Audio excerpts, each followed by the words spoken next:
They kind of set it up here around the bottom lane. Ruler and Uzi are both so important to their teams. You can already see Xayah is off the table, not letting Uzi get his hands on that late game carry champion with you know, the best AD carry in the world. Probably a good idea. Yeah. Right. I mean, if you're banning Karsa, I also feel like you gotta get rid of Xayah. Like, you can take that for yourself, because that would just be his go-to pick. And that's what he played yesterday. Otherwise, Ashe, Varus are kind of the picks Ruler has been using a lot. He used the Ashe yesterday. Obviously, was not very successful because he flashed level 1 against a headbutt, and it kind of ruined the lane for him. But I need to see if it's a Xayah first pick coming in, especially with Urgot Aatrox already banned on the other side. I always love seeing what the strategy is coming out from both teams from picks and bans. I do think the bans are somewhat open because you can trade picks back and forth. It's RNG saying, we don't want CuVee to carry from top, so Urgot and Aatrox are gone. And Gen.G get rid of two of the most heavily contested power picks for bot lane with the Karsa Alistar, hoping to somewhat neutralize Uzi Ming. And I really like this angle from RNG in their ban phase. You know, CuVee is notorious for his playoffs and worlds buff and gauntlet buff, and he definitely is a top laner who can play one of those champions to the hard carry potential. There it is, though, the Xayah that we did expect. This is very common first pick so far. They kind of present the opportunity for the opponent to split up the lovers duo, break up, get the Rakan for themselves, and force them into a squishier but very quick all-in engaged champion. And right away, the Sion gets grabbed here. We know that is a flex between top and mid lane. We'll wait to see where that goes. XiaoHu, certainly a huge champion pool for him, an absolute monster on RNG. When it's not Uzi, it's him carrying, but when it is Uzi, of course, he takes a back seat, and Sion would fit the bill for an Uzi comp. So we get Camille here, also can be flexed between top and jungle. I wonder if we get a supportive mid laner for Crown to play with the Camille and create a super strong 2v2 skirmish around mid, shut down XiaoHu, and use that to stop Uzi from winning bot lane too hard. We're gonna have to wait until the second phase before we get the mid lane choice.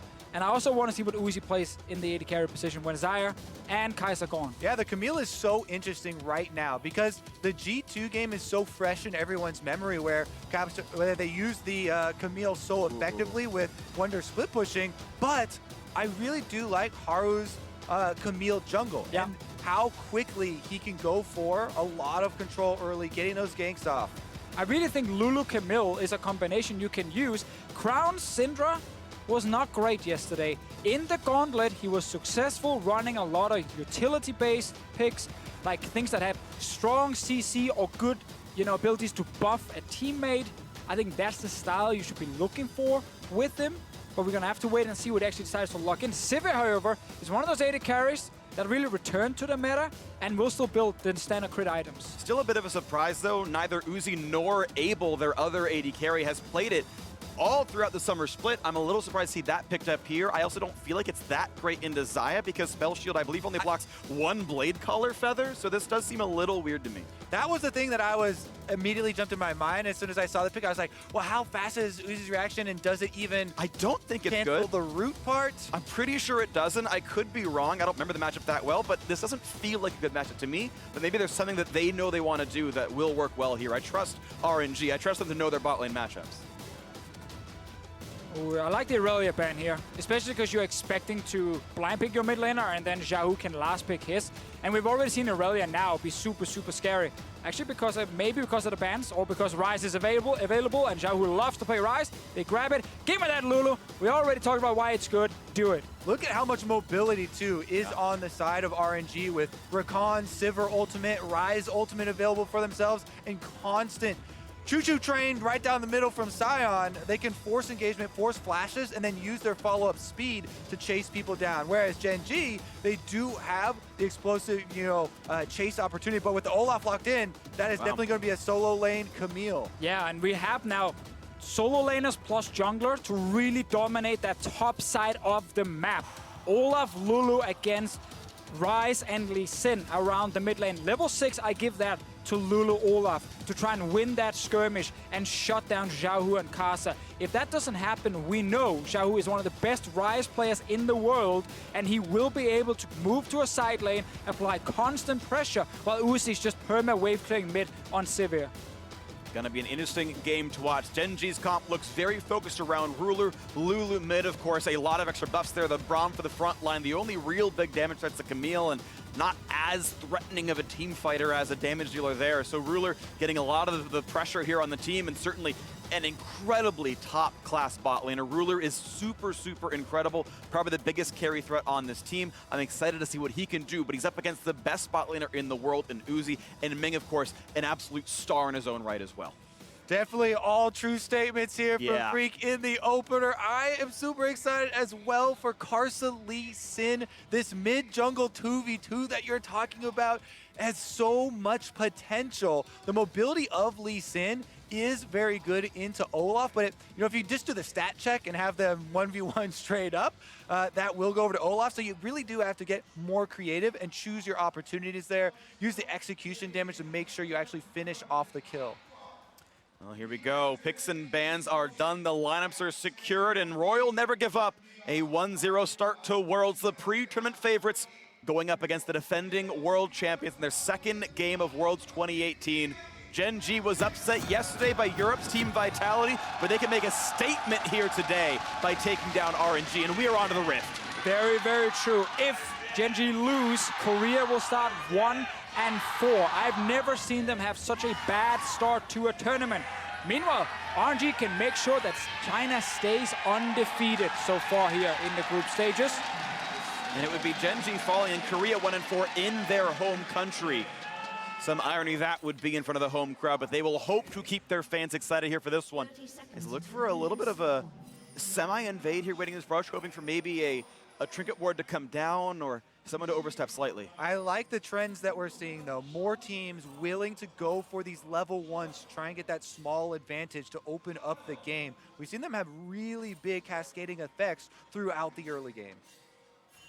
So far, nothing is happening in terms of invades. Might get it one now. Braum and Olaf, though. Braum, Olaf, basically two of the best level 1 champions in the entire game. Yeah. You can see Karsa immediately respects, backs off. They do scare his Ghost Pourer off. That will put it on cooldown, so he won't have any more security. And they drop off a ward in the Raptor pit, so he's getting a little antsy.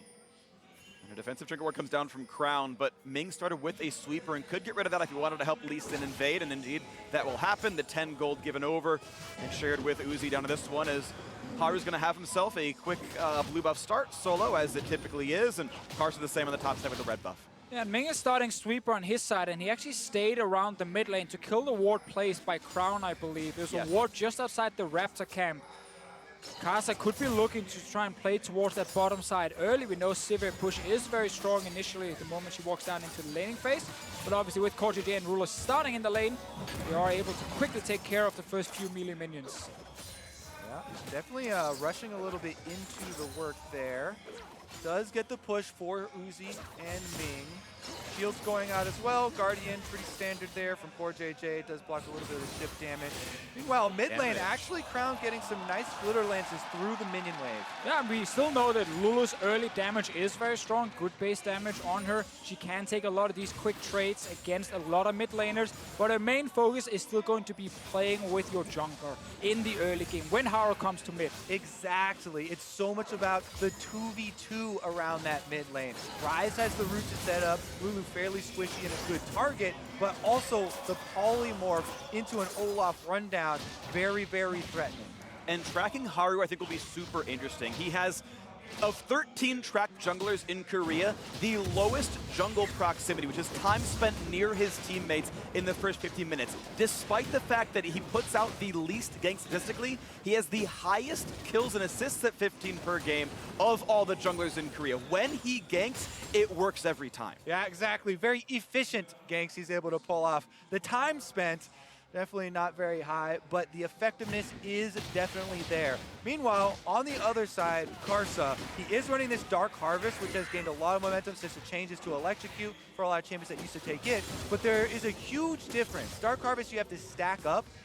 Before you get to your 150 stacks first, it only lasts 20 seconds after the last one that you just picked up. So people thinking that they're going to have a similar Electrocute burst damage in the early game in those skirmishes, really have to make it very quick after killing a jungle camp or picking one up, from a cannon minion or someone dying to actually get that value.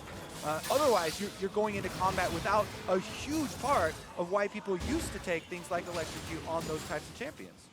He's also losing his Raptor camp. He actually decided to skip it on the first clear because it was warded by Gen.G. He did the 2 camps, red buff Crocs, and then he walked down to the Rift Scuttler, secured that one, and just kills his bottom side. So both junglers, all focuses on farming.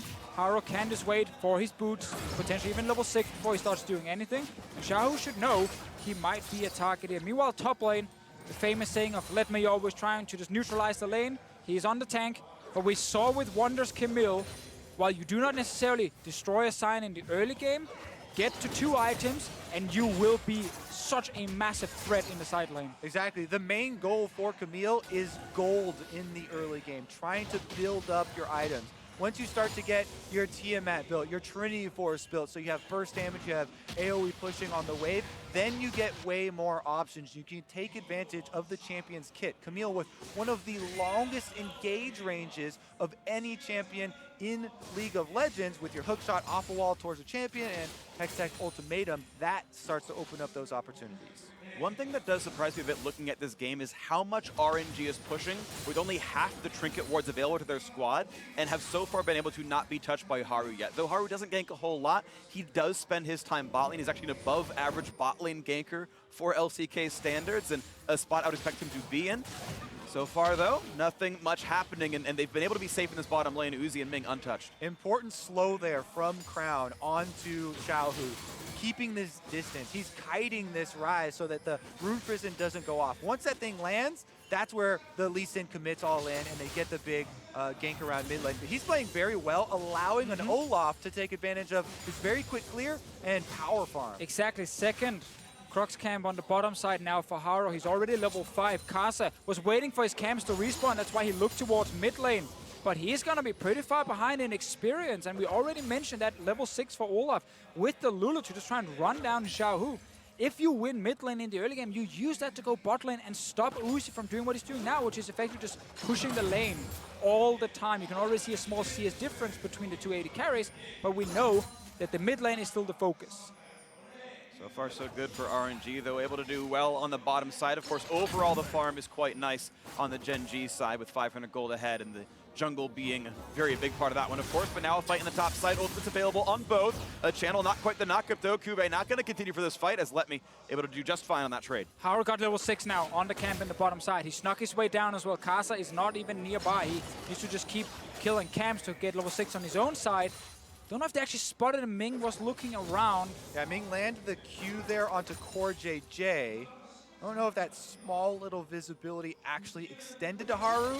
But the lane is pushing now. There could be that play, but look how Ming is playing up, and he can jump back to Uzi to make sure he stays safe. Just W's backwards. There's no way to stop that guy from getting out there. Yeah, doesn't even need a spell shield. No problem there, and Haru will have an unsuccessful gank in the bot lane. Rare for him. It's so impressive. I mean, people are always gushing over Uzi and Ming in their lane, but it's not just the offensive play, and they've been able to deny CS, get that CS lead for themselves in the 2-2 already with their Sivir counter pick, but then also the defensive play there, effortlessly almost evading. And here's Karsa flashing for that one into the immediate knockup. There is a flash.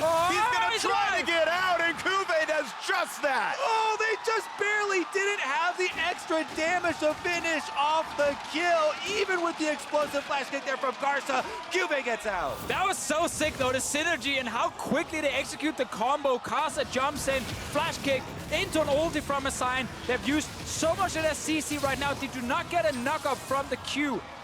And CuVee managed to get in range near the wall. He gets out, he stays alive. Meanwhile, bot lane, a big trade in favor of Ruler and CoreJJ.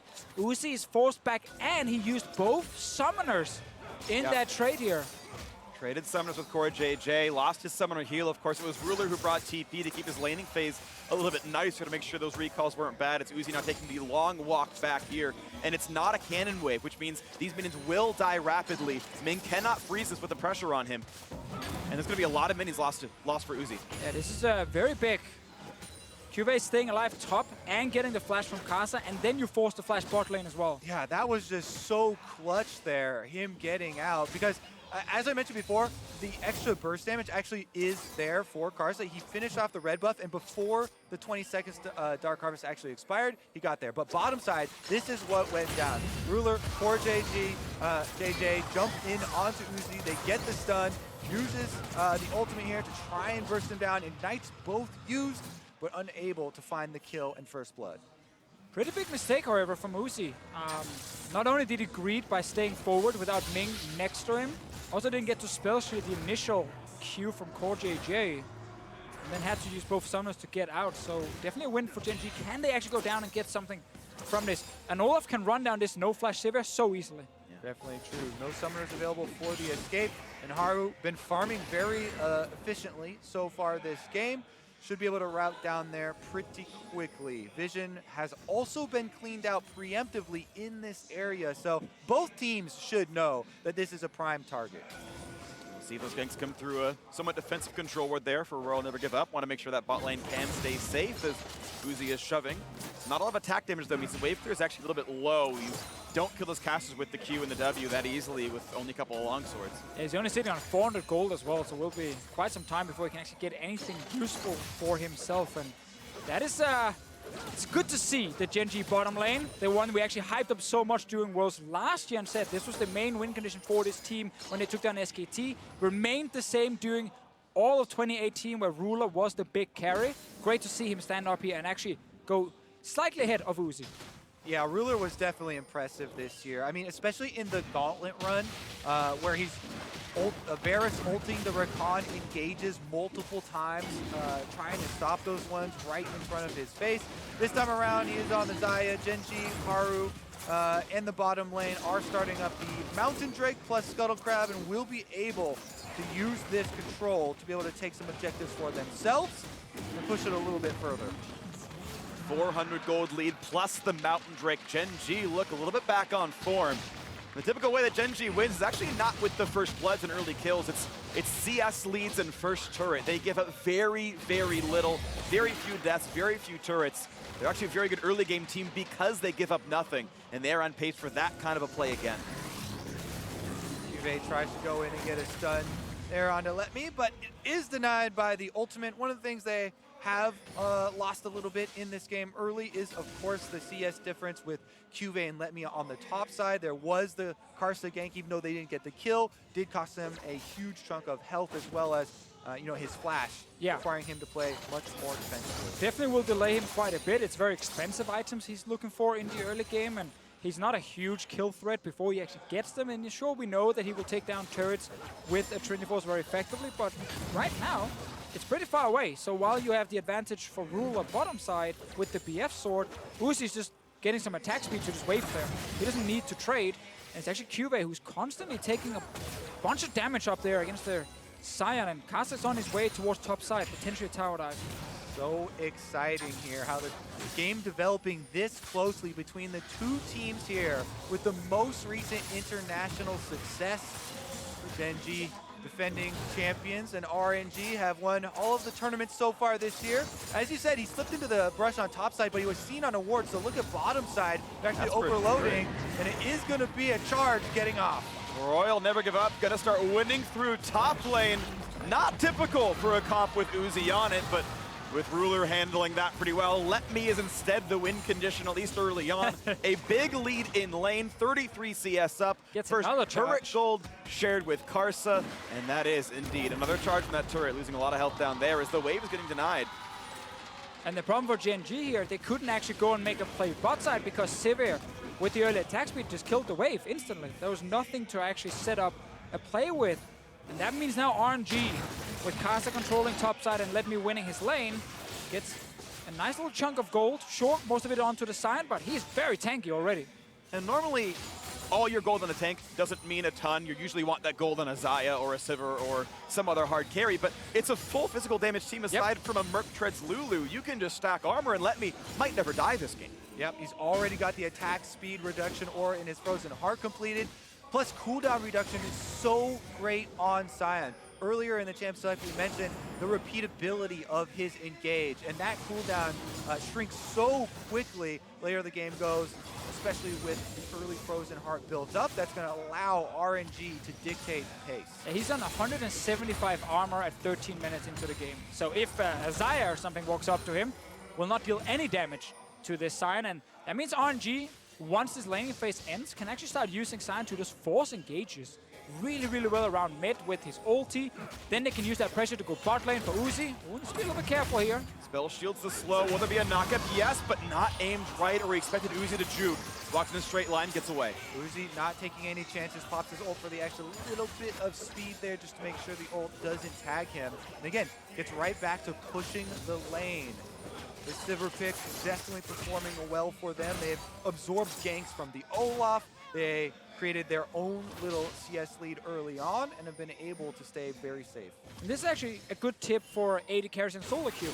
If you do struggle a little bit in your lane, rushing a BF sword is not always the best thing you can do. Like we see AD carries go for instantly tier 2 boots with attack speed in it, and your entire focus is just on wave clearing and not actually trading with the enemy. When you do that, you kind of even out this lane despite you being slightly behind in terms of attack damage, and your team can do something elsewhere. And honestly, you know, people were kind of joking about how Uzi renamed his account to Fnatic Reckless, you know, on solo queue, but that's the other player that we've seen do this, right? Play Sivir when a lot of other people are not playing Sivir, build early attack speed for shoving the wave, and he's definitely doing Reckless proud. Especially when your only way to survive a gank is run away. Turns out move speed's really good for that.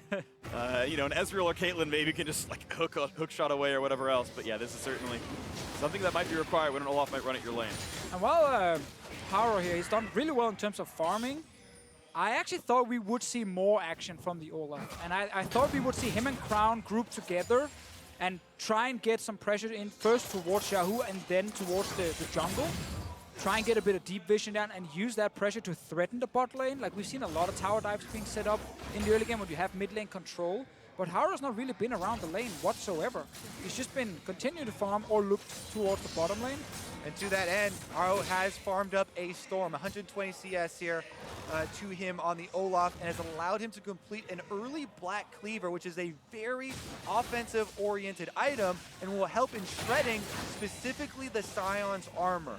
So Olaf, you know, throw the Undertow, trying to get some auto attacks up on the front line. Olaf doesn't always have to dive straight to the back.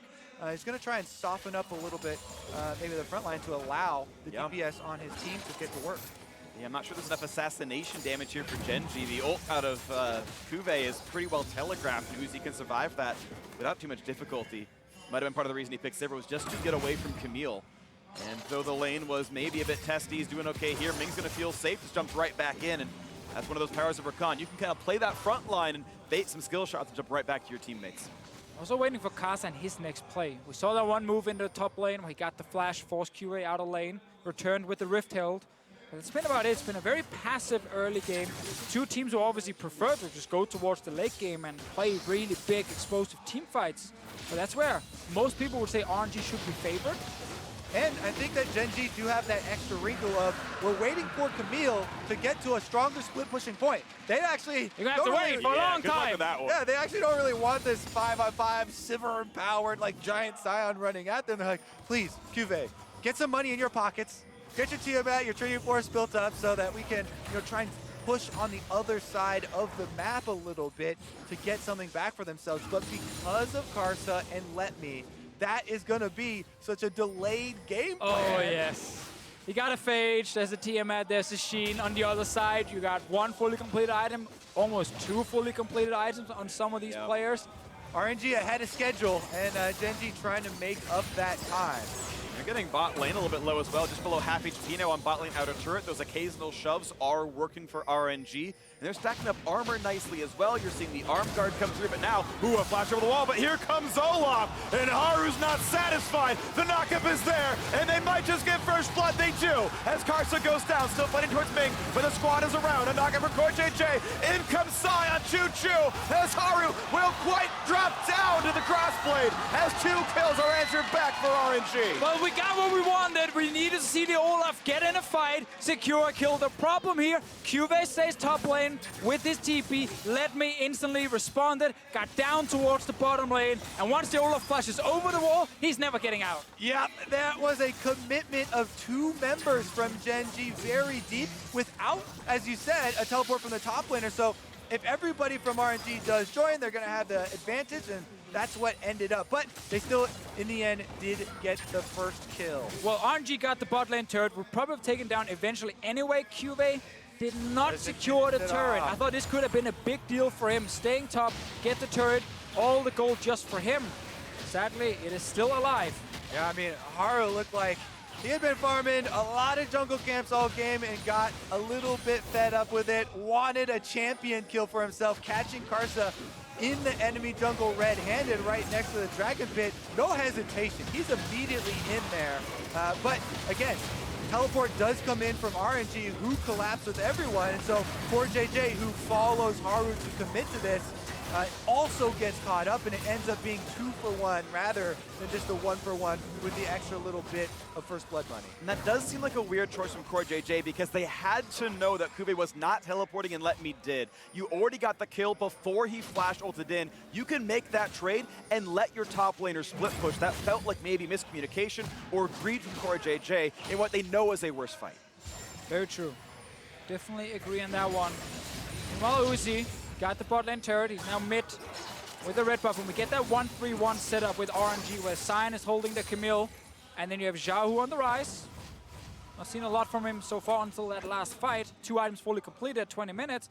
Tier fully stacked.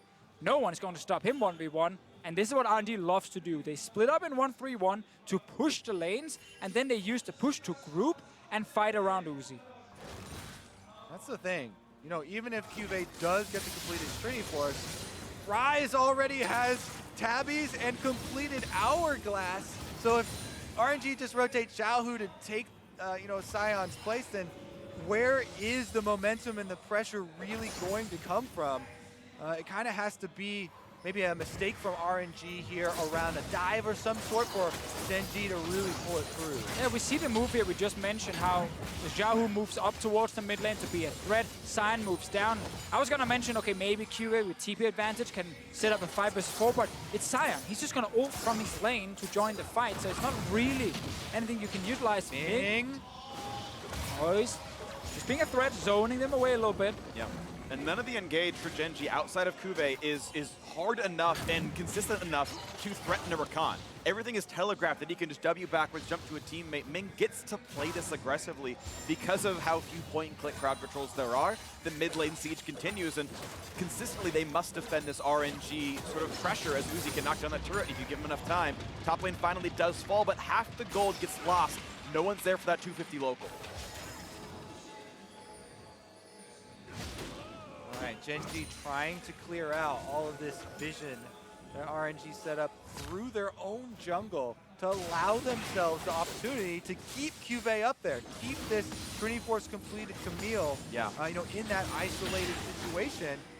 It just makes it so difficult because, as Deficio mentioned, Ryze Realm Morph is ready. XiaoHu's constantly threatening the transition from bottom to mid. And this map setup makes the Lulu pick useless because she's stuck in a 1v1 lane that she can't win, and therefore she can't even use her ability to like speed up an Olaf or something where he can run forward and set up a play. You have Ardent Sensor as well for Ruler, but you're stuck bot lane in this lane here. So Gen.G, once we get like a map reset where RNG decides to recall, go back and spend their gold, that's when Gen.G will push out the lanes, and then they have to try and make a play as a group with Ruler and Crown together near an objective, because they can't just wait for this Camille. It takes too long right now for CuVee to get in the game. Yeah, I mean, Gen.G being pushed in on all sides right now. RNG not letting up on the pressure, not allowing them really, you know, an opening to set up any sort of surprising play. Clouddrake is on the way, and we expect RNG to complete their reset here as we see the recalls from LetME and Ming get off before this thing gets into a place. And they should be able to go claim that one for themselves. Waiting for that next play. Clouddrake has spawned an RNG already in the river. They've recalled the team. They're coming in about 5 to 10 seconds, and CoreJJ going to face check into this. Uzi going to push him a little bit back. Respect for Ruler. This is what we just talked about. RNG resets, they go back to base. CoreJJ and Gen.G get a chance to move into the river. The problem is they're sitting on a lot of gold. Almost every member is above 1,000 gold in their bags. They haven't been able to go back and spend it, except for CoreJJ. But that's what happens when you get pushed in all 3 lanes. Sometimes you have to take a fight, even without the perfect setup. Meanwhile, LetME on this Sion has completed the Thorn Mail at 23.5 minutes already, and he is going to be a huge nuisance in the front line. So, as we expected, RNG do collapse on it. They finish off the Drake, but the fight might still take off. But Sion's well positioned. He's in the front line. The flash engage, a nice ult for Ruler, keeps himself alive, but the pain trains the front line. There's a stun on Braum. They don't get the kill just yet. Karsa's gonna flash. He kicks in Ruler, but no kill just yet. Haru gets his kill into Karsa. It's jungle against jungle. 2 kills picked up as Uzi goes down. CuVee finds the assassination. Finally, XiaoHu says, okay, it's on me. They turn one back, but Gen.G win the fight. Insane counterpunch here from Gen.G, and they're able to outplay that fight. They take down Uzi so quickly. No flash even goes off. And now it is a 4 versus 3 situation. RNG still pushing up, though, and it looks like we're going to have Haru come join defense on this turret. Well, they get a bit of damage on it. Oh, CoreJJ stepping forward next to Q.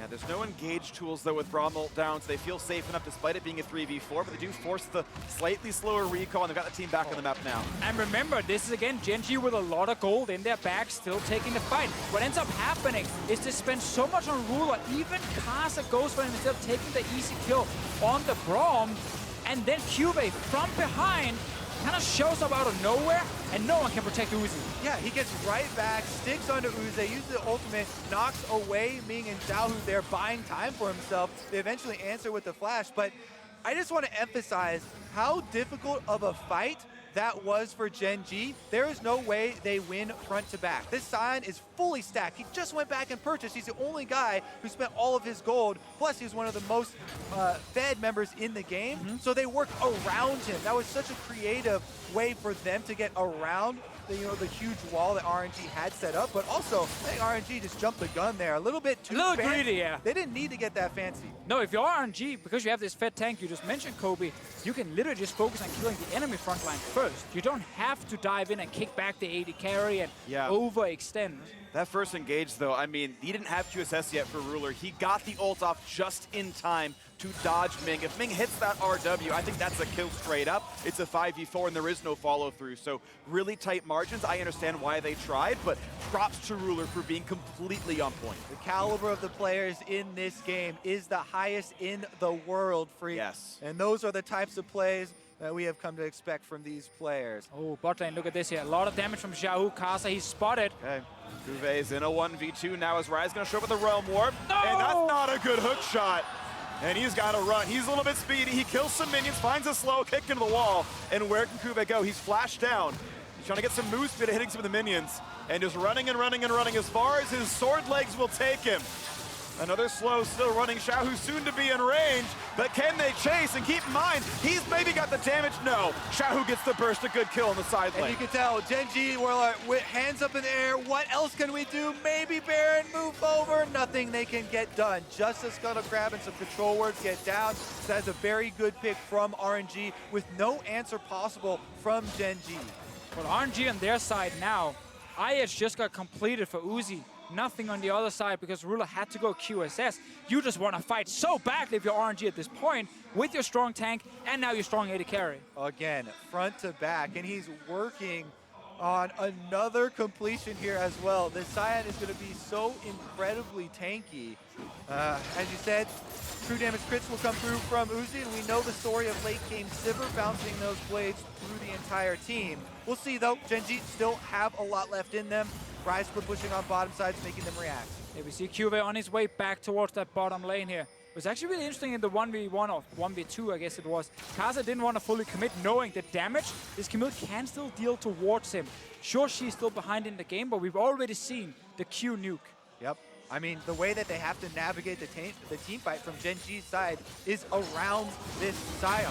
Here we go, though. 2v1. 2v1 this time against XiaoHu. They might get revenge. LetME is here. The shields are pretty big. The knockup's coming, and a TP is joining. Now for Gen.G, they might get more. XiaoHu's dead. Uzi chasing into CoreJJ, but might get turned around. He's slowed, and Haru is here. He's got to flash away, but stays alive. But now LetME is trapped. Here we go. This could be 2 kills for Gen.G, and they found themselves right back into the game. CuVee gets his revenge. He is making this Camille work. They find the pick. That is 2-4 kills for Gen.G.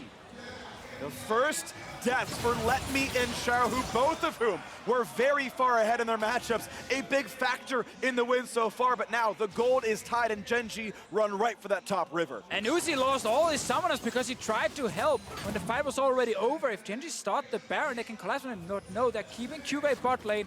He can take down this turret while RNG trying to defend mid. What a huge turnaround. Crown on the Lulu, joining the fight. This Camille is suddenly getting really, really strong. Such a huge proactive play there from Gen.G to be the one to get the early advantage. 2v1ing that Ryze, getting such a big health advantage that even when the teleport came in from LetME, they had already done so much that they were able to take out big DPS source, and no one else from RNG had an easy route. But just before the fight, we said, listen, RNG, they just want to get a team fight right now with the strong AD carry, but instead, it becomes the split-up skirmish where Lulu Camille are just way stronger in the 2v2 than a tank that they don't even care about because it's all about killing the Ryze. Exactly. Gen.G's motive is to go around the Sion, not through him. So they split up the team. They can kill him when he's isolated. CuVee making good use of the second activation, true damage from Camille off of the Q to find that kill. And RNG need to keep it together if they want to actually take this victory and stay undefeated in the group. Their focus seems to be framed. They need to 5 versus 5. No more 2v2s, 1v1s in the side lane. Camille, she is too strong at this point. And CuVee, you can see the damage from that fight, his double kill. This is a player, I think, above anyone else who gets a Worlds buff. He is a decidedly middling top laner in LCK until he comes to Worlds, and then he beats the World's best. Yeah, or the Gauntlet to get him to Worlds works there too. Once Worlds is in the title, he becomes the best top laner. Definitely agreed. You guys said I was gonna have to wait a while. Well, now we're here. He's got the lifesteal as well with the Ravenous Hydra upgrade on his teammate, so he can quickly clear the wave and make the first move for Gen.G. This is the time in the game where we're waiting for, where we get to see the power of splitting them across the map. He can push out a side wave and try and force RNG to split up back into these skirmishes that Gen.G favor. See what happens around their mid lane, because LetME stayed here for quite a while. That means CuVee gets free push bottom side. Oh. RNG's answer normally is going to be start a Baron, because LetME has no TP. XiaoHu can go bot with his TP and stop him, but he's recalling right now. The ward will actually spot him. They're probably going to stop his... Yeah, there we go. The Camille split push just continues. No one's on that side of the map just yet. It's going to be really big damage. And this is really sloppy by RNG. That is not respecting the split push whatsoever. 2 members are actually going over there. They had XiaoHu and Sion moving over, but then they call off the play because the tower's already dead. And Gen.G gets some more gold in their pockets. It's not even just the split push anymore. This is completed death cap on Lulu. They're coming mid now. Look out for this one. Here comes the collapse, and Ryze is a little bit later on this play. CuVee doesn't go for it, and now XiaoHu is back. Yep, careful. You don't want to mess with the full 5-on-5. They do complete their defense here for RNG, but as I was about to say, the Lulu really making Ruler an insane threat. The true damage crits are at the point where he can actually get through this front line now that we've been talking up the whole game. He's got the added attack speed, move speed as well coming through, and you can see him trying to get those feathers down. But we've now seen, and RNG probably will learn very quickly, that if you sit mid lane with your team, you have to start committing to either the turret or the Baron to actually force CuVee to not just push bot lane. You need to force it to move from bot to join a team. What happened before here was RNG sat in mid, decided not to do anything with it, and then realized too late, hey, someone needs to stop this guy bot lane. A Baron play must happen soon, otherwise CuVee takes you in him. Remember earlier when we were saying RNG was getting too fancy with their team fight around Dragon? Now they have to get a little bit fancy. They can't just do the standard walk down lane because Gen.G aren't giving them that timing window. All right, well, waiting for the next mid-game play, though. 33 minutes in, RNG on 3 Drakes. Gen.G have a mountain to themselves. Elder Dragon, of course, coming up next. Baron's been alive for a while. In the side lanes, looks a little bit Gen.G favorite, pushing in towards RNG's base. Push down in the mid lane. RNG keeping that turret alive so far. Yeah, from 28 minutes onward, it's been Gen.G. And again, Rula gets the ult off in time. Good dodge against Ming. This guy has been so good at denying Rakan engages. He does it here again. Those are only 2 cooldowns traded, though. Actually, Sivir ultimate was also used, and they're taking damage on Uzi, down to 1K. That was actually huge and massive. CoreJJ was crit, but it's bigger that Uzi is now so hurt.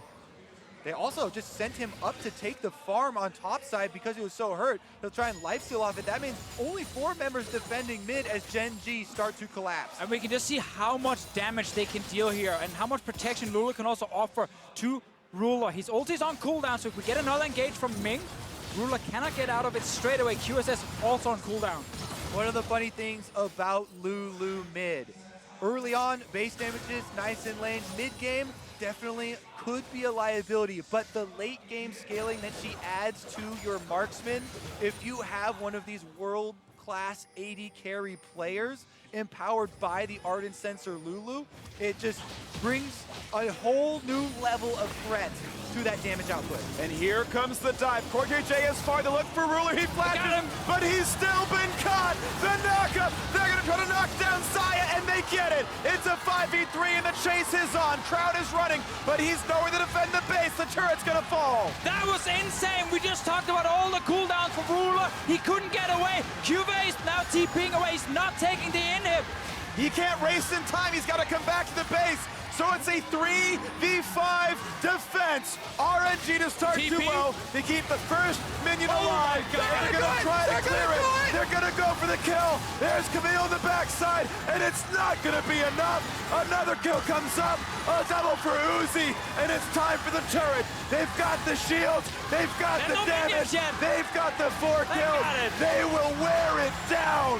And RNG, a 2-0 start to Worlds. The defending champions, 0-2. What? You could call that a fancy Sion ultimate straight down mid, I guess, Deficio, because that was the key to victory. They just run it straight at Ruler, chase him down, past the turrets, even with the flash. The Sion ultimate still going straight forward. He gets the kill, and RNG went straight to the Nexus. But it's insane because Gen.G were defending so well. They got ahead in this game. They looked to be in the advantage in the driver's seat. They were taking some good fights in their favor. And then RNG just called, wait, this guy, no ulti. Sion ult towards him, and Ruler tried to flash almost in a straight line out of it. Ends up being caught on his own, and what a call. That's what world-class teams can do. Choo-choo, my friend, choo-choo! RNG, take that one straight to the victory screen. You make a mistake like that versus a team of this caliber, and you will be punished to the highest degree. The LPL and Freight Trains name a more iconic duo. They got that dive to work, that end game play. This is just an amazing World Championship to watch so far. Gen.G starting out 0-2 is a shock to many. They tied for first in the regular season of the LCK. They had a great run through the regional qualifier. We know they're a good team. Their players get the world buff. They certainly played RNG close here, but to make that one happen, that was amazing. That last play I want to see again, the Acer Predator replay of LetME closing out the game and finding Ruler there was absolutely the highlight of this one. This was amazing. Yeah, this one, remember, all the mid lane turrets are still up when they start this, but he just runs it straight down mid, right at Ruler, who flashes and corners himself a little bit. Ryze Realm Warp allows him to cut off the backside, minions go in, everybody jumps through to take down the Xayah and break this Gen.G composition from the inside. I don't think any other team would make that call right there. Like, see that opening in the moment. There's a guy split pushing as well you have to deal with. And just take a sign ult from really far back, and you get to him and you actually kill him. That was insane. It was insane. That was up against the wall, but they made it happen. RNG 2-0 to start Worlds, and now for more on how today wrapped up, let's send it off to the analyst desk for Worlds Cooldown.